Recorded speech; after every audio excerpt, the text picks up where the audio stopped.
nobres amigos, eu sou o Lucas Docas e nesse vídeo aqui, para continuar essa parte do treinamento dos guerreiros, vim falar para vocês sobre os treinadores, os mestres de armas, quem eles eram e por que eles estavam lá e o que eles faziam, compreender melhor essa parte. Porque afinal eu falei um pouco deles no primeiro vídeo lá, do segundo também, dessa sequência, no terceiro eu falei bem mais, mas enfim, vamos entrar em detalhes sobre quem eram os mestres treinadores de armas. Antes de tudo é importante ressaltar que somente guerreiros treinavam outros guerreiros ao longo da Idade Média. Não adianta a gente acreditar que o cara leu toda a teoria e agora ele vai treinar guerreiros se ele nunca foi um guerreiro, nunca praticou isso de verdade. Hoje acaba sendo algo assim, ainda mais porque hoje nós dominamos muito mais a capacidade de ler teorias e compreendê-la do que no passado. Além, é lógico, de não haver um escopo de guerreiros tão grande no mundo de hoje quanto havia no passado. E, enfim, então podemos começar com isso. Só guerreiros treinavam guerreiros. Ou só alguém que já foi guerreiro um dia poderia treinar e fazer novos guerreiros. Alguém sem conhecimento jamais poderia fazer isso. Porém, precisava ser o melhor guerreiro do mundo para treinar os guerreiros? Não, jamais precisou e jamais precisará. Quando falamos de treinamento, nós falamos de didática, de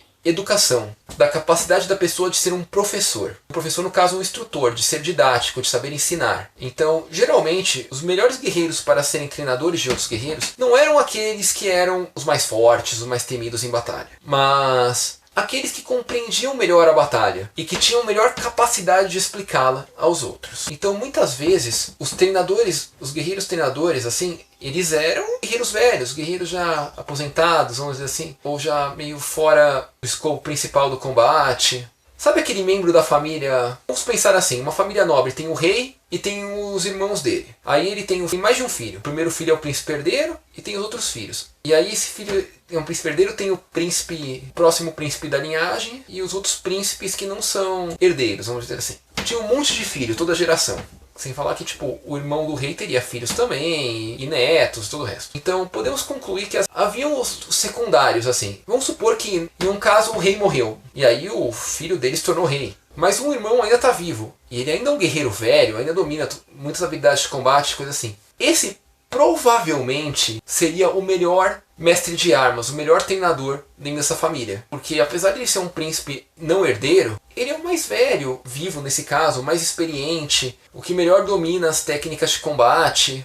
Então, na hora de ensinar para os netos do irmão dele a lutar, ele seria o melhor, pode ter certeza. Porque ele já conviveu há mais tempo com a guerra. Ele já teve mais experiência de combate do que um da segunda geração. Para passar técnica, para passar conhecimento. E ainda teria uma vantagem, ele não seria tão forte mais. Então, por estar ensinando uma criança, um tipo muito jovem, ele estaria treinando com alguém com um nível de força mais parecido, embora com um nível de habilidade bem maior. E nesse caso, isso possibilitaria muito ele aprender mais habilidade, já que ele não veria tanto a diferença entre os dois a partir da força. Então, isso é só um exemplo, mas é mais ou menos esse o critério de como surgiriam os mestres de armas no sentido de treinadores militares. A palavra mestre de armas pode ser empregada para tanta coisa na Idade Média que eu acho que eu deveria fazer um vídeo só sobre isso, né? Mas, enfim, esse seria o significado. Quem seria o treinador? Ah, mas e aqueles treinadores super experientes? E o próprio Fiore e o próprio Lichtenauer? Olha, não estou dizendo que o Fiore ou o Lichtenauer não foram efetivamente treinadores de combate ao longo da Idade Média. Na verdade, eu não sou historiador. Eu sei apenas que eles escreveram os manuais de combate, ou supostamente os manuais de combate são atribuídos a eles. Então, é de se imaginar que eles realmente lutaram e entendiam de luta. Possivelmente, por entenderem tanto, eram treinadores sim, mas é meio complicado afirmar essas coisas. Mas, e os treinadores ilustres, aqueles guerreiros famosos que eram contratados para virarem treinadores? Tal coisa existia? Existia. Porém, vamos falar a verdade, um treinador mercenário, provavelmente, treinador mercenário nesse caso, vamos considerar, não que ele é um guerreiro mercenário, mas que ele ganha para treinar. Então, por isso o nome treinador mercenário. Mas um treinador mercenário provavelmente seria uma coisa cara, e não seriam todos os nobres que teriam dinheiro ou recursos para bancar um desses. Então, embora eles existissem, sem dúvida, há registros da existência deles, ao que tudo indica, eles não eram a regra, e sim uma exceção. Mas seria melhor ser treinado por um desses grandes treinadores mercenários que recebiam dinheiro para treinar do que por um mestre de armas do castelo tradicional? Ao que tudo indica, não.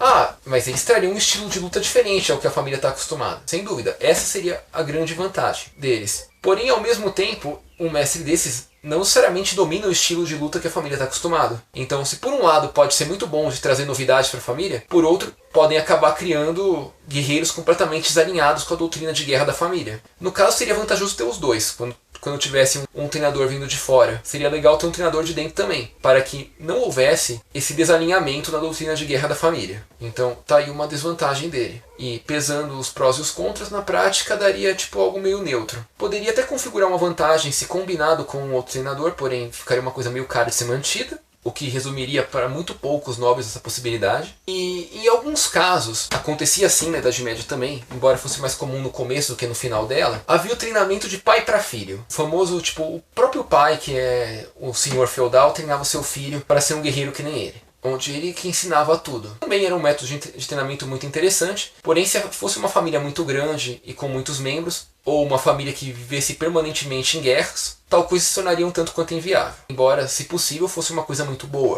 Havia também o treinamento delegado a outro nobre, caso de aliança. Até para firmar a aliança, uma forma disso era transformar os filhos em pajem do nobre aliado. Então, tipo, eu vou fazer aliança com outro nobre aqui. Aí eu cedo meu filho para ser pajem desse outro nobre, ele cede o filho dele para ser meu pajem, um filho dele, assim. E aí, no caso, eu treino o filho dele, ou o meu mestre de armas treina o filho dele, e ele ou o mestre de armas dele treina o meu filho. Havia este modelo também, que também era muito útil. Geralmente, isso constituía mais para filhos secundários do que pro filho herdeiro em si, uma vez que o herdeiro deveria preservar a tradição da família, então ele deveria continuar com a família sempre que possível. Mas tal coisa acontecia e sim, era uma forma de treinamento ocorrer. E estes também poderiam ser mestres de armas para essa família. E bom, nobres amigos, acho que eu falei muito sobre o assunto, eu nem sei mais muito como evoluir aqui ele, então espero que tenham gostado, tenham compreendido, tenha sido útil para vocês. Se gostaram, por favor, deixe o joinha, porque ajuda muito a gente aqui do canal. Não é inscrito, por favor, se inscreva, ajuda mais ainda. E você acha que esse vídeo é útil para alguém? Compartilhe com essa pessoa. Além de estar ajudando a gente aqui do canal, você também vai estar difundindo conhecimentos muito úteis ao longo do mundo. Obrigado e até a próxima.